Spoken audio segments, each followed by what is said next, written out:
of the fact that she was dehydrated. Let's look at page 4, and this is what was happening yesterday in various parts of the country, but mainly highlighting Nairobi, and this is running battles in city streets as police disperse anti-Chiloba crowd. And well, an interview done exclusively by KTN yesterday with Ezra Chiloba. Well, he says his mind is focused on the presidential election.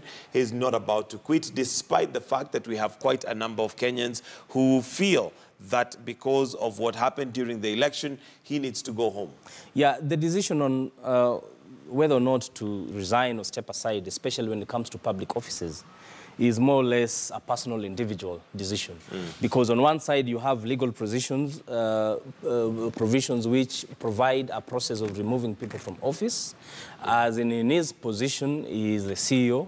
He was recruited by the commissioners at that time. So therefore, if he is to be taken out of office, then there has to be a cause. He has to be given a hearing, make out his case, and thereafter the commissioners can decide whether or not to relieve him of his duties.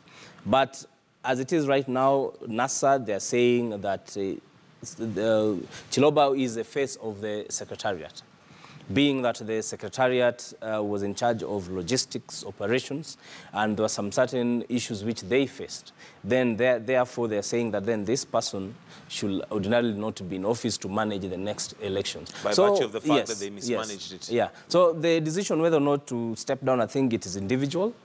But it is one of those issues NASA are saying that this is an irreducible minimum. So tough position.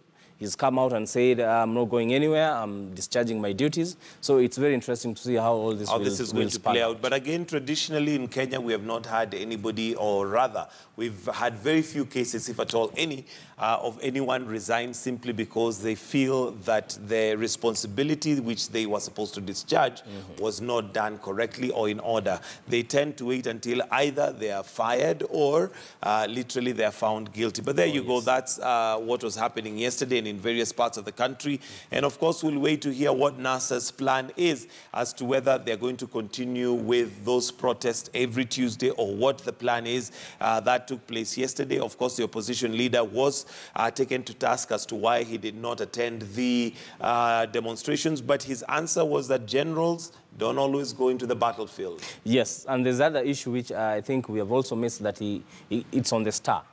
Whereby he claimed that even one of the reasons why he did not actually go to the field, because the state had, as of yesterday, withdrawn his security. His security, which is the headlines on the Star, state withdraws Raila security. Yeah, but then we've had a clarification from the police spokesman, George Kinoti, and say that what happened is normal administrative reshuffles, whereby they've actually not withdrawn, but they've scaled it down.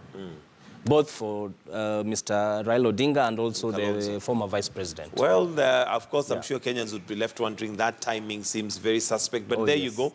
We'll just have to go with those statements for now. On page 10 is